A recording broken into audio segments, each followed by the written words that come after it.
ঢাকাই চলচ্চিত্রের mega star বলা হয় শাকিব খানকে। প্রায় 2 যুগেরও বেশি সময় ক্যারিয়ারে শতাধিক সিনেমায় কাজ করেছেন তিনি। বর্তমান বাংলা সিনেমা ইন্ডাস্ট্রির শীর্ষ নায়ক শাকিব খান, যে কারণে ভক্তরা তাকে ভালোবেসে কখনো কিং খান, কখনো সুপারস্টার, আবার কখনো মেগা স্টার উপাধি দিয়ে থাকেন। তবে শাকিবের নামের আগে মেগা স্টার উপাধি নিয়ে এবার আপত্তি জানালেন স্বনামধন্য অভিনেতা জাহিদ হাসান। মূলত এবারের ঈদে প্রেক্ষাগৃহে জাহিদ হাসানের উৎসব সিনেমাটি দারুণ ব্যবসা করছে। এমনকি মুক্তির 4র্থ সপ্তাহে এসে ছবিটি প্রদর্শনী ও আয়ের দিক থেকে ছাড়িয়ে গেছে শাকিব খানের তাণ্ডবকে। বিষয়টি নিয়ে প্রতিক্রিয়া জানতে চাইলে জাহিদ হাসান বলেন, আমাদের এখানে তাণ্ডব সিনেমাকে আলাদা ধরা হয় শাকিব খানের জন্য।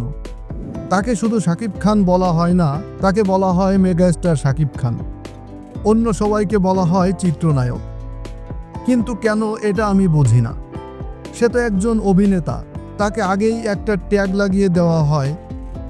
এটা তার জন্য কতটা ভালো হচ্ছে বা মন্দ হচ্ছে জানি না, তবে শব্দটা কানে লাগে।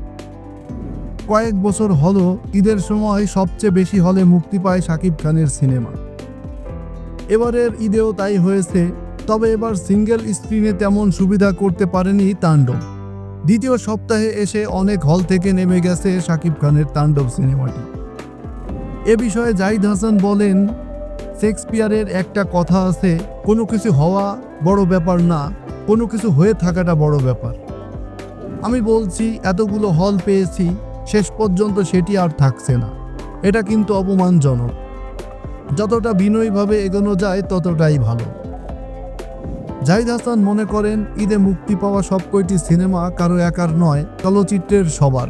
তার প্রত্যাশা সব সিনেমা ভালো ব্যবসা করুক। জাহিদ হাসানের ভাষ্যমতে, তাণ্ডব, উৎসব, এশা মার্ডার, নীলচক্র বা ইনসাফ সব তো আমাদের সিনেমা। আমরা চাই প্রতিটা সিনেমা ভালো হোক। সিনেমা ভালো হলে সিনেমা হলে দর্শক বাড়বে। আমি মন থেকে চাই দর্শক প্রতিটি সিনেমা দেখুক।